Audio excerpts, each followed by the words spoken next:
Welcome to the beginning of my new min-max run, where I'll guide you through the tips and tricks I used to make over 10,000 G on the very first day of Stardew Valley. I also bought the pack upgrade, lots of supplies for restoring energy, and 45 copper ore which we'll need for the pickaxe upgrade on day 2. But best of all, I counted every step I took on this first day to manipulate the RNG and guarantee a super luck day and 3 spicy eel from the Saloon on day 2. Sounds insane? Well, you'd be right, because this first day nearly drove me insane after all the times I had to restart due to some mistakes. But I pulled through and will continue to go a little insane in this new min-max series, where we'll attempt to make as much money as possible in as little time as possible. Looking ahead, we'll make massive profits from Skull Cavern dives and starfruit wine, but for now, let's begin spring, day 1. Right away, we've already got a lot to unpack here, from moving the bed and TV closer to the door for quicker exiting on the following days, to grabbing our free parsnip seeds which we'll plant later, but don't want them to clutter our inventory, so we'll have to toss them out, and also grabbing a few pieces of clay from tilling soil on the farm here. I will be using Blade's map predictor to see where the clay locations are easily, but I've restarted this day so many times I've got these first few clay locations down by heart.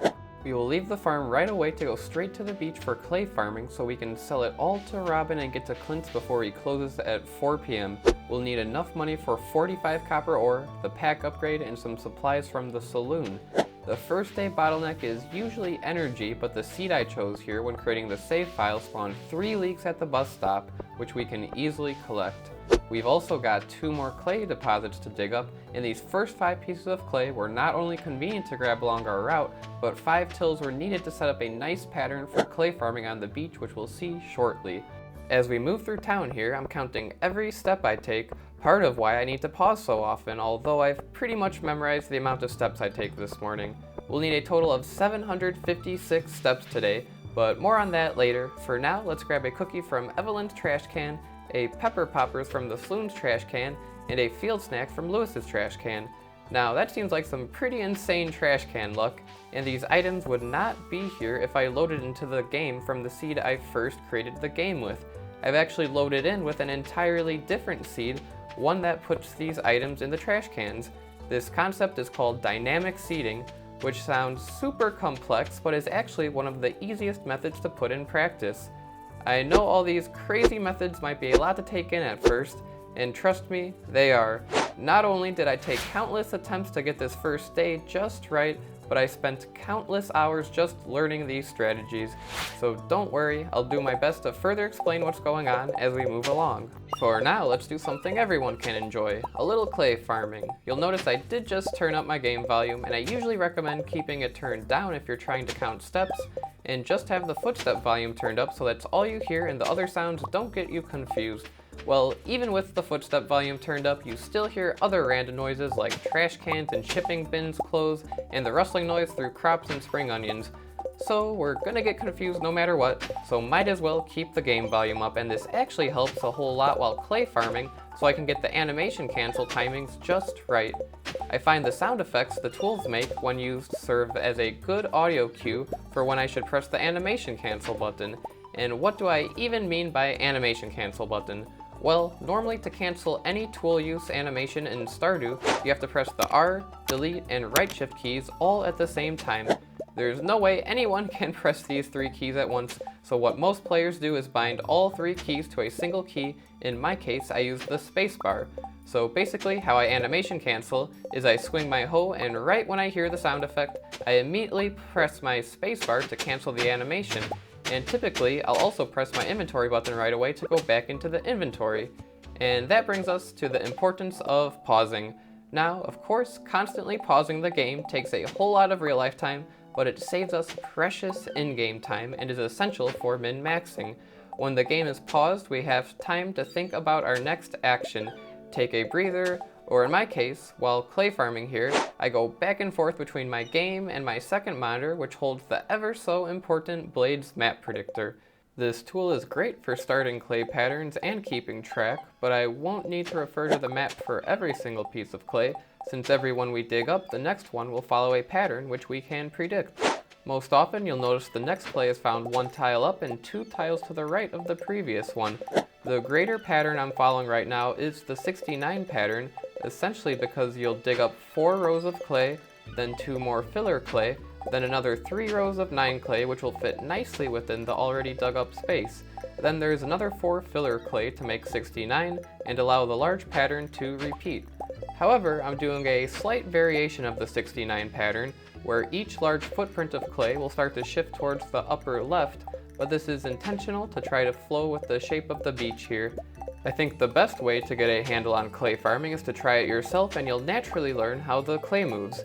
You can try the clay map mod, which is good for practice, but of course during these challenge runs, most won't choose to use any mods, and same here, I won't be using any mods. Only external tools such as the map predictor, step predictor, and my trusty old TI-84, which I'm using to keep track of my steps. And right here, to increase my step speed, I eat the pepper poppers we found from the Saloon's trash can. This dish provides not only +1 speed, but also +2 farming. The increased movement speed of course helps us dig up more clay since we're moving from node to node quicker, but also the +2 farming helps us save on energy, since for every farming skill point, we save 0.1 energy when using the hoe. Normally, every time we swing the hoe, it'll use 2 points of energy, but with the +2 farming buff, this is lowered to 1.8 points of energy per swing. And trust me, this really adds up. The only reason I waited to consume the pepper poppers was because it restores 130 energy, so to get the full value out of it, we had to wait until we used up 130 energy. And as I'm clay farming, besides keeping track of my energy and the clay pattern, I'm also keeping track of my steps. As I mentioned, I need to walk 756 steps today, which is not much for a normal day of Stardew. A casual player might walk over 1,000 steps in a day, but in many challenge runs, since step counting is very tedious, players will try to walk as few steps as possible for the desired manipulated RNG outcome for the next day. However, I wanted both near maximum daily luck and spicy eel from the Saloon on day 2 in order to increase my luck for finding treasure chests while fishing. We'll talk more about day 2 when the time comes, but for now let's actually take a look at how the RNG manipulation works. In many video games or computer programs, randomness is artificially generated and not truly random. For instance, some computer program might use the time and date to generate a random number or occurrence.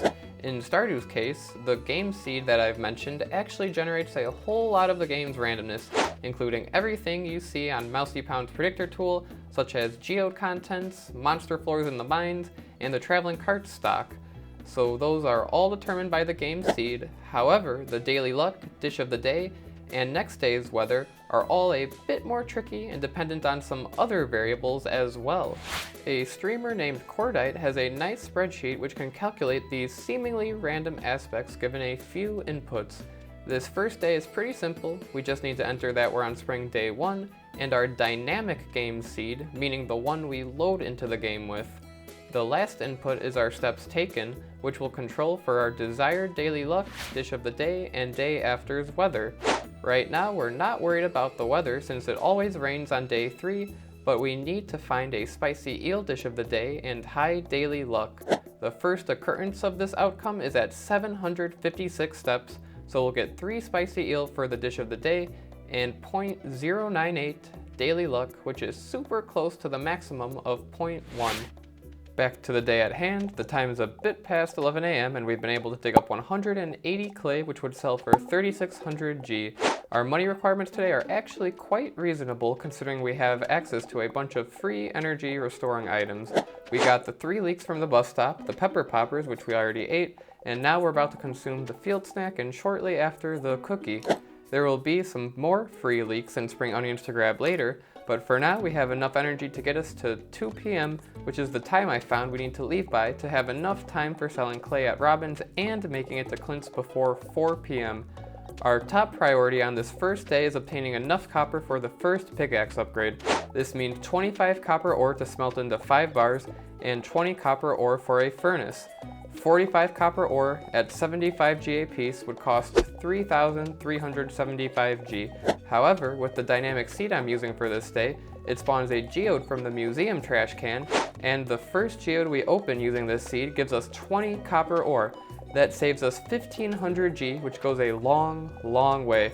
So we'll only need to spend 1900 G to obtain our 45 copper ore. Saving money on both copper and energy items allows us to comfortably afford the pack upgrade for 2000 G, 5 coffees for 1500 G, 2 pepper poppers for 800 G, and an extra salad for 220 G. We start off with 500 G, so if we add everything up, we'll need just 5920 G, which we can obtain from 296 pieces of clay. I've found after practicing clay farming and retrying this day quite a bit, I've been able to obtain 296 pieces of clay before the 2 p.m. cutoff. Anyway, we've almost depleted our energy again, so it's time to consume the 3 leeks, which will be plenty to last us for the rest of clay farming on the beach here. Once the time hits 2 p.m., we'll need to rush over to the saloon first to grab a single coffee, which is worth making the stop as the extra speed will allow us to get over to Robin's much faster. We've made it through the clay pattern 4 times now, and you'll notice the beach has filled up quite nicely. After doing this many times, I felt like I started to get into a bit of a rhythm, which also made counting steps easier. After digging up the 9 pieces of clay in a row, walking back for the next row to start would take 11 steps each time. It gets a bit trickier when we have to break the pattern, when there's a tile we can't till, but the map predictor makes that much more manageable, and we just need to make sure we're keeping track of our steps by adding to the total we've walked so far.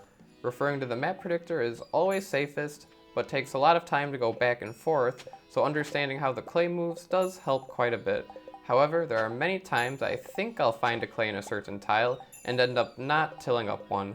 I think I made only 5 mistakes or so on the beach this morning, but during earlier attempts, making more mistakes definitely led to me restarting the day many times. And it's always up to the player for how much mistakes they're able to live with. For my goal of 296 clay here, I had a good amount of wiggle room for mistakes, but say I wanted an extra coffee or salad and would need more clay for money, I would have much less room for mistakes then. Alright, so we were able to get 292 pieces of clay from the beach before 2 p.m., so we'll need just 4 more pieces of clay along our route to the mountains. In fact, there was one right here, and anytime there's clay along our route, we're able to save some time. It's basically free clay. We've made it to the saloon, still counting our every step, and it'll buy a single coffee with the 500 G we began the game with. I've seen players sometimes sell the 15 parsnip seeds they begin the game with for a little extra money, but we'll actually be planting these later and hopefully with a little magic growing most of them in just 1 day. We've left the saloon with an extra coffee speed boost and continue to step count. I usually try to take a nice even amount of steps, like 10 or 20 at a time, to make keeping track a bit easier, but however many I take as long as I'm counting, and then take a brief moment while I'm paused to add up the last count on my calculator for keeping track, I should be good.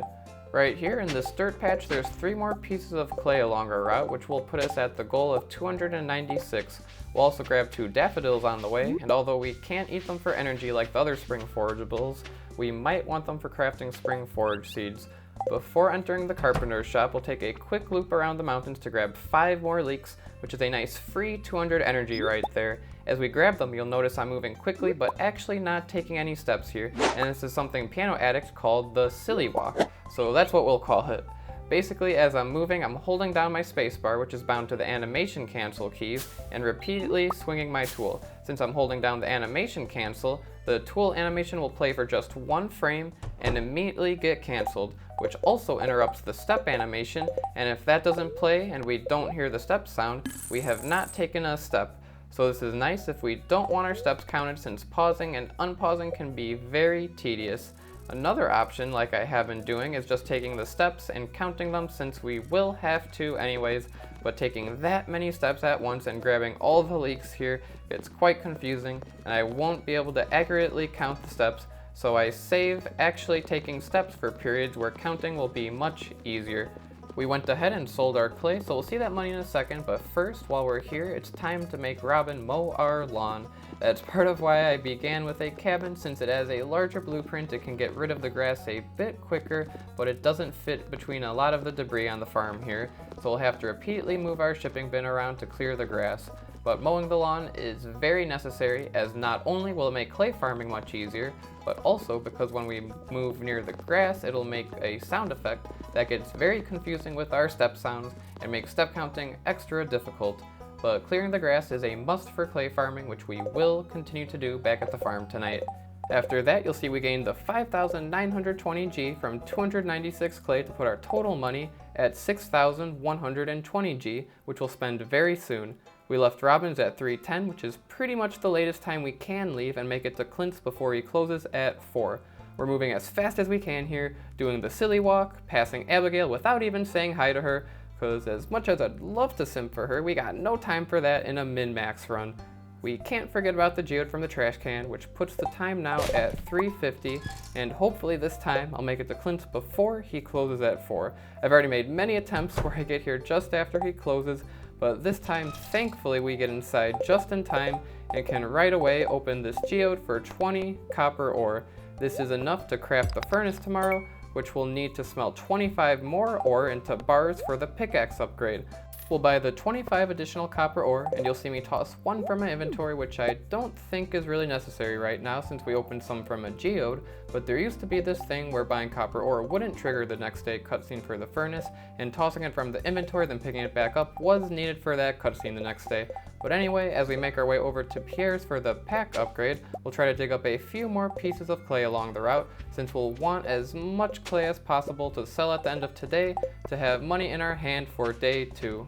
You'll notice I haven't bothered talking to any NPCs, and besides wasting time and not really being necessary right now, on future days we might want to only talk to certain NPCs to manipulate gifts in the mail down the line, since the NPCs we meet and order of meeting them does impact this.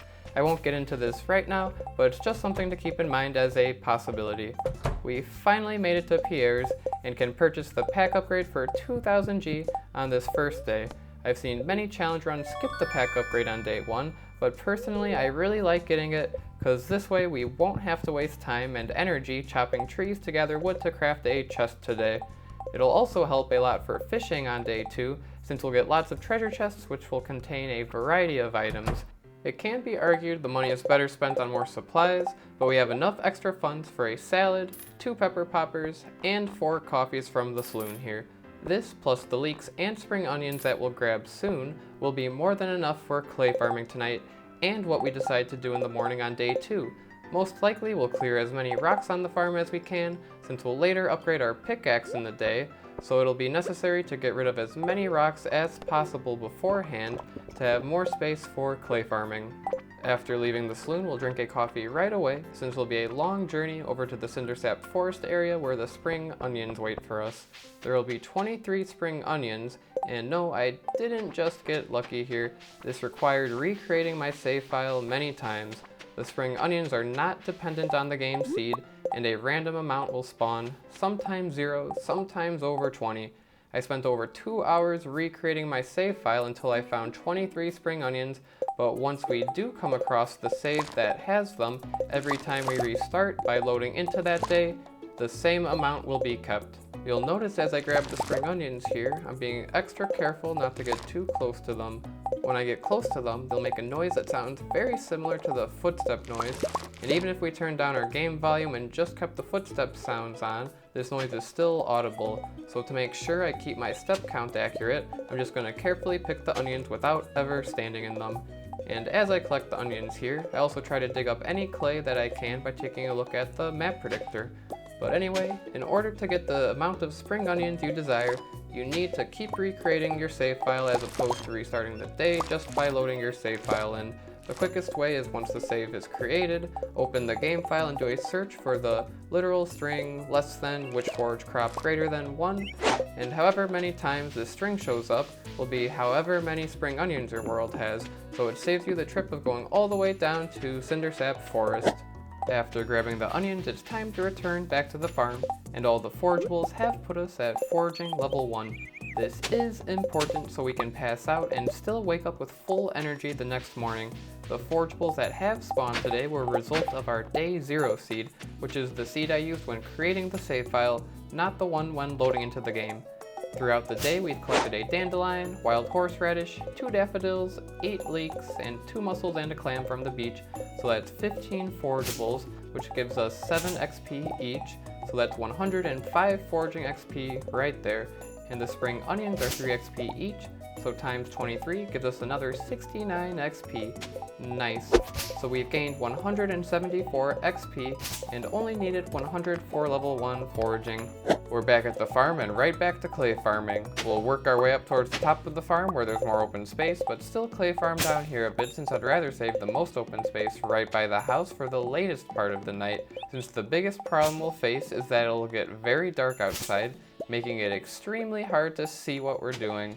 And of course we can't access any lights right now, although hopefully day 2 we'll snag ourselves an iridium band from a fishing treasure chest. But for now, we'll just have to try our best to clay farm in the dark. We'll enjoy the light while it lasts, although it's still tricky to clay farm on the farm right now with all the debris around us. Sometimes the clay location will land underneath a tree or even a large stump or rock which we cannot mine, and in those cases, we'll have to find a replacement tile as opposed to sticking with the typical 1 up, 2 over that is the easiest to follow. If the clay lands under a stone or branch, these just take 1 hit to mine, so most often I'll get rid of the debris here to grab the clay, and since we'll want to clear more space on the farm for the following days anyway. I do wonder if I should have spent more time clearing rocks tonight as opposed to leaving most for tomorrow morning, but that's just hindsight. We'll have to work with what we do have to work with tomorrow. The pepper poppers have served us well, but just last for 7 minutes, so shortly I will eat another to keep the +1 speed and +2 farming buff going. I'll also drink another coffee, but save the last 2 for tomorrow morning since we can't obtain more until the saloon opens at noon. Another thing to consider tomorrow is making a stop at Robin's to both move the shipping bin around to undo the tilled land and selling more clay. Tuesdays are tough for Robin though, because she does her aerobics class. The only time we can interact with her shop vendor is for a brief moment when she passes through her house at 9:50 a.m. and 7:50 p.m. And for day 2, I will be loading in with a new dynamic seed that will spawn fishing bubbles for most of the day at the ocean. This is something we can also view on Blade's map predictor. Pretty much everything we see on both the map predictor and Mousy Pound's predictor are all things determined by the game seed, and in the case of dynamic seeding would be based off of the seed we load the day in with. This is why dynamic seeding is so powerful, because we can essentially change all of these random occurrences towards our favor at will, and doing so is very simple. In order to load into a save with a new seed, all you have to do is click New Game, then go to More Options, simply enter the new seed you wish to load in with, then back out and go load in your current game, and it'll be loaded in with the new seed. And at the end of the day, it'll create a new copy of your save file with that new seed. While putting dynamic seeding into practice is easy, finding seeds is not trivial whatsoever. The seeds I'm using here were actually found by Blade for his Marrying Penny on day 14 challenge run. Finding ideal seeds like this cannot be done manually, as you'd have to check thousands before you find the right one. Blade has some Python scripts that can help with finding seeds, so I'll leave a link to those in the video description, along with the actual seed I used for creating the save and the seed I loaded in the game with. And I really couldn't find any seeds better than Blade's first day seeds. They're practically perfect. The day 0 seed, which is the save creation seed, spawns 9 leeks, which restore 360 energy in all, so that saves us buying 3 salads, which would have cost 700 G otherwise. The day 0 seed also gave the 2 pepper poppers as the dish of the day, which have really helped with clay farming. The day 1 seed, which is the seed we loaded the game with, gave the extra items from trash cans, including the geode, and the seed also made sure we'd get 20 copper ore from the first geode opened. So as you can see, the seeds go a long way to save us money and make this first day as optimal as possible. The careful planning makes up for my lack of skills when it comes to clay farming. As you may notice, there's many times I till the wrong tile or mess up the animation cancel. Usually when it comes to tilling the wrong tile and not getting clay, I'm still following the pattern and can get back on track, but a few times I get sorta lost, and the best way to get back on track, in my opinion, is taking a screenshot and loading into the map predictor so you can see where the clay lines up with the tiles you've already tilled. It's really important to take your time during a min-max run, as not doing so can cause a mistake and require restarting the entire day, which ends up using even more real-life time. I understand the constant pausing gets tiring as well, but I've done my best to cut out most of the dead time spent in my inventory screen. Believe it or not, this day used to be nearly 2 hours of footage, so I hope you all at least appreciate the editing. I know it's not perfect, but just like a min-max run itself, it's impossible to achieve true perfection. There's just too many variables to deal with and potential for mistakes. Finding a balance between living with mistakes and optimizing for perfection is key. I restarted this day many times to get it where I wanted it to be, and even then, I still have room for improvement. If you'd like to see the process live, I will be streaming future days of this run, or you could always refer back to the VODs if you wish. Before we move to the end of the day, let's quickly go over the route we took.